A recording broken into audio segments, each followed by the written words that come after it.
Hey there, Scorchy here with another custom stages video. I really wanted to thank you guys for the support on these videos lately. It's been kinda crazy.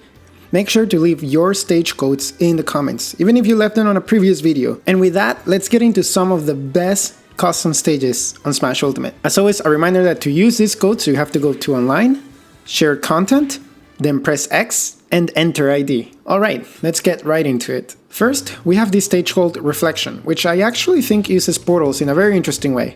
Let's check it out. While this stage first looks just like a normal battlefield stage, the moment you go into this portal, you're actually transported into a reflection of the same stage. So it's basically a battlefield with two floors. I think this opens up a lot of cool possibilities to try to go up and down on the battlefield. And then you can play in the two different stage layouts here. Really cool, unique layout while still being based off the normal battlefield stages. Could also potentially be a really interesting stage for doubles as the portal closes once you go through it for a bit. And then, maybe you end up in one of the sides of the battlefield without your partner, and that can create some crazy situations. Alright, on to the next stage. Now, this wouldn't be one of my custom stages videos if we didn't review one of the Super Mario 64 stages recreated in Smash Ultimate. This is the final stage. Let's check it out. And here we are at the final stage of Super Mario 64, the one that you have to go through right before your final fight with Bowser. Especially because of how blocky the original stage is anyway. You can see the moving platforms, you can see the wind near the stairs, you can see the water pipe, it's all there. The little red bar at the beginning as well. It's a pretty faithful recommendation. This is one that I would actually probably never play with friends on, but it was a very nice one to load up, go through, kind of reminisce. Maybe if you want to play some Mario vs. Bowser at the top, you could do this actually. Overall, just a nice recreational stage here. Really liked it. Really good job on this one. Now we have a new take on an old classic. We have Looming Halberd. Let's check it out. As you can see, this stage is based on the already existing Halberd stages in Smash, but with a different layout, which I actually really like because it's fairly static, with two bigger chunks of the stage to the sides, and then the main center stage with the two platforms and the main stage kind of like Pokemon Stadium style. Less chaotic, more stable, it's really flat in the center, so there's no slants going on or anything like that. This is a stage where I would actually play competitively in. I think it's a pretty cool, interesting new layout. I would like to test it out. Here are some aerial shots of the stage actually. And I just really like the design of it. I think they really nailed it. I know it's a custom stage at the end of the day, but it looks, pretty legit. Now here's one of the most creative custom stages I've seen so far in Smash Ultimate. Do you remember Smash 64's Race to the Finish? Well, someone recreated it in Smash. Let's see how it works and how they're taking it to the next level. And here we are at Race to the Finish, where first you'll have to break this bump block at the bottom of the stage, and then you're off. There we go. Then you, as your character of preference, will have to run all through the stage, avoiding all the obstacles, better than me probably, and trying to get to the end of the stage before the exit is blocked out. You can see that you have lava blocks over there with eyes, then you have these very annoying bumpers all across this part of the stage, and then you have to go against the wind and these cannons to make it all the way till the end before that block blocks off your final exit. There we go. In this case, I managed to make it in time. Really fun game to try out with different characters. And you might think, hey, Scorchy, that looked pretty easy. Like, that didn't look like a challenge at all. Well, first of all, I failed my first attempt, okay? So how dare you? And second of all, this stage actually has difficulty levels. So check the screen right now for the codes for all the different levels that you can beat. The harder it gets, the less time you have to complete this challenge. Can you beat it with Incineroar in the hardest difficulty? Let me know in the comments. Now we have another awesome stage which was actually submitted by one of you guys. So make sure to leave your codes in the comments. Your stage could be featured in the next video. Anyway, here's Bowser's Keep from Super Mario RPG. Let's check it out. This stage is pretty awesome. I like it because it's a pretty cool layout with the two platforms a little bit closer to the center of the stage. And we have that cool sword in the background, just like, in Super Mario RPG.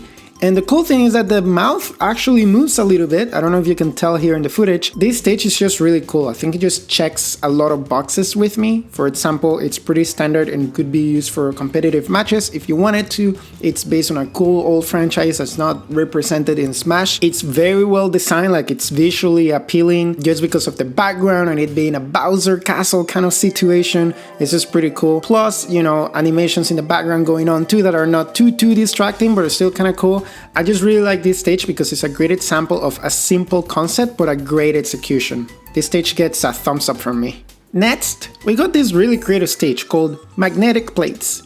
Let's check it out. And here we are at Magnetic Plates. And while this stage might first look like there's just a bunch of platforms here at the top, those are actually part of the background. And you only have 3 main platforms, with the main one going up and down, and a little bit of a slant in the center, which I really like. It changes up the layout of the stage, especially with the platform in the center moving up and down. But also, on the lower part of this stage, there's more platforms that you can actually do to set up your kills, and also to go under the stage more safely with more characters. So I feel it's like a very circular stage. You could literally go from one side to the other, and then down the stage, and then back around again. I think it opens up a lot of movement options for a lot of characters, so I really like this stage for that. I also like the design with those white towers in the background that kind of look like platforms. I don't know why, it reminds me a little bit of, Mario 2, Mario 3 kind of level design on the NES. So that also made me like the stage quite a bit. I think this is a stage that could really be fun with 4 to 8 players, and just trying to go all around the stage where there would be a fight happening all around. Well, still nothing crazy, it's not a crazy layout, it's not one of those stages where you're basically trying not to die. So pretty cool layout, pretty cool idea, I really liked it. And just like we did Race to the Finish earlier, now we have Home Run, which is based on the home run contest stages in previous Smash Bros. Games. Let's check it out. Here we are at Home Run, a stage literally based on the Melee version of the Home Run Contest stage. I really miss Home Run Contest, like the normal original version of it, and I'm still looking forward to see them add it to this game. In the meantime, we have this. You can use it to compete against your friends, but there's actually a version without the sandbag in it. I'll put the code to that version in the description, and there you can turn on items, just bats and sandbags, and actually do some home run contest, at least with what you've got so far. You could also have regular matches here. I would recommend probably 4 people or more, but this stage I really liked just because it's one of those cases of bringing back a game mode that's not in the game by using the stage builder. I always love those kind of creative ideas. Speaking of things that are not in this game but were in previous Smash games, let's go into the next stage. And now we have Sector Z, or should I say Z, from the original Smash Bros. On Nintendo 64. Let's check it out. And here we are at Sector Z from the original Smash 64 game. This one I really just wanted to point out just because I like the level of detail with a little air wing going over the stage. It's once again one of those like double combos of both a simple concept with a really good execution and also bringing something back into the game that was not there before or that was taken out. It would be cool if Nintendo let us, add like lasers to some of these ships so they could actually be more like the Nintendo 64 version, but so far, really liking this custom stage. Now, thank you so much for watching. If you like this video, make sure to like, comment, and subscribe. And make sure to drop your codes in the comments. Even if you already submitted your codes in a previous video, do it again, just because sometimes comments get lost in the shuffle. So make sure to subscribe to stay tuned on more custom stages videos. Make sure to also follow my Twitch, where I stream every Sunday and Wednesday. And I will see you next time. Peace. Into the stage. Save, save! Oh, that was so risky! The back throw, he wins! Or he doesn't. What the hell? That was so risky, dude! Who does that? Who pick it? Who, like, oh.